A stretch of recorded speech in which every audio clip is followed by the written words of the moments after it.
deep a team as I've ever coached, and we've got to lean into that. So we're going to play a lot of people. So Steve Kerr made this statement after the Warriors' first game against the Portland Trailblazers. I know I was the only one that was like, how can you say that this is the deepest team you've ever coached when you have had championship teams in the past?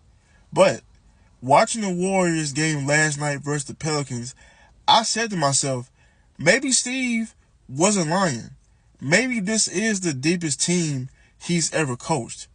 Now, looking at the Warriors' championship teams in the past, they were all led by star power. You had Steph, Clay, Draymond, and even KD at one point. This team now don't have it no more. Clay's gone, and of course KD is gone, so you only have Steph and Draymond as those two stars left from those championship teams, right? Now, last night's game versus New Orleans, they were without Steph and also without Wiggins. They were down by 20. A lot of people was like, well, they ain't got Steph, they're going to lose. No, that was not the case, all right? Look at the stat line for the Warriors last night. Buddy's being Buddy, right? He is fitting in well in Steve Kerr's system. 28 points in 29 minutes, and he hit 7 threes, right? Lindy Waters is so underrated. I knew he was going to be something after that preseason game winner he hit versus the Clippers. He is giving them valuable minutes and valuable points. 31 minutes, and he had 21 points, right? Kuminga is really starting to accept his role that Steve Kerr has given him. Now, last night, they said that he was benched. Like, Steve was like, hey, man, look, I'm going to bench you, but you're going to play a lot. It just don't make sense to start you with this lineup. I'd rather have you come off the bench, give us some valuable minutes and valuable points, and he did that.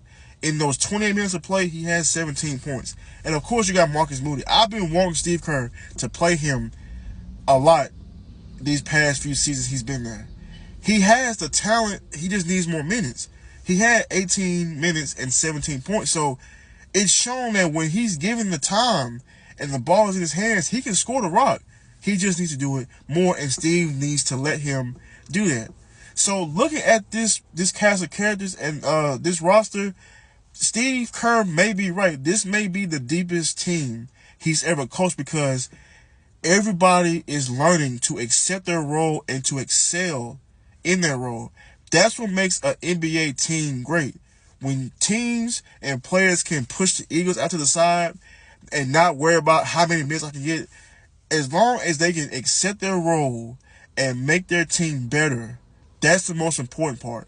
So I think the Warriors are going to be a sleeper team in the West this season, especially if you got them playing like this without Steph. Come on, man. So I ain't gonna lie, Steve may be right.